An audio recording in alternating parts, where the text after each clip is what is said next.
જય માતાજી મારા મિત્રો, ગુડ મોર્નિંગ। તો આજે તો વહેલા ઉઠી ગયા, પણ લાગે સુરત દાદા મોડા પડે ને ના એવું નહીં, આજે આપણે વહેલા ઉઠે એટલે એવું લાગે તો આપણે માતાજીનું નામ લઈને નીકળી ગયા હતા, ટ્રેક્ટર લઈને ફરી એક જટ આવી ગયા આપણે ક્ષેત્રમાં, જે જગ્યાએ આપણે પંપ મૂકવા તો ફરી મૂકી દીધો પંપ અને કરી નાખી પાઇપો લોબી, એટલે ભાઈબંધ થઈ ગયો ખુશ લો, એટલે ફરી પાછો વાત કરી નાખ્યો, એટલે ફરી આવી જાય આપણે ઢાળીએ જોવા કે પાણી કાઢાક નહીં કાઢતું, ફરી યાદ આવ્યું કે આપણે હજુ સીતમ પારી બોધવાની બાકી, એટલે ફરી આવી જાય પારી બોધન વાગી ગયા હતા એટલે લેવા જતા ચા, પણ વચ્ચે મસ્ત મજાની ઊંડી ગાડી મળી, ફરી ચા લઈને આવી જાય, ફરી પાણી વાળવાનું ચાલુ કરી નાખ્યું ગા ગા, અને આપણે તમાકુ જોઈ લો।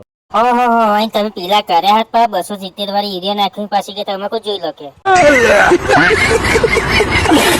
અરે આપણે છેલ્લા પારિયામાં પાણી ચડાવી નાખ્યું ને ફરી થોડુંક બાકી એટલું ટેકરો ચડાવતા હતા ને ફરી જેમ તેમ કરીને ટેકરો ચડાવતા અમારા ભાઈબંધ પાપ ભજીયા લાવી દીધા, લો ભજીયા લાયા, ફરી અમને ના કીધું ખાવાનો, પહેલો એવો ભાઈ લો मेथी का भजिया खाएगा, मेथी का भजिया नहीं तो ले बेटा मिर्ची वड़ा खा। પાછું ભજીયો ખાઈને ચાલુ કરી નાખ્યું પાણી, અને અમારા એક મિત્ર અમને ભેગા થવાયા હતા, આ મિત્ર અમારા ફરી ના જતા, બહુ આઘા નતા। कैसा लगा मेरा मजाक?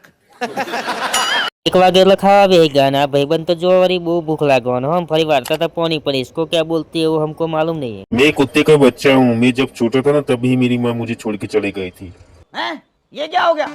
ये क्या सुन रहा हूँ मैं? પછી આપણે આવી ગયા હતા છેલ્લા પારિયા, કારણ કે જતું હતું પાણી છેલ્લા પારિયામાં, એટલે ભાઈ પાણી પતી ગયું, એટલે ભાઈબંધ બેસી ગયો ટ્રેક્ટરમાં, પછી કરી નાખ્યું ચાલુ ને આ બાજુ અમારા રાવણ પાસે પાપા આવ્યા વ્યક્તિ, તો નામને પાસે ટ્રેક્ટર આગળ લીધું, પણ આ ભાઈનું નામ પ્રમાણે કોમ નહીં, કારણ કે થાકી જાય કોમમાં। તો કાલે મળીએ નવા વિડીયોમાં, નવા ફોલો કરતા જય માતાજી।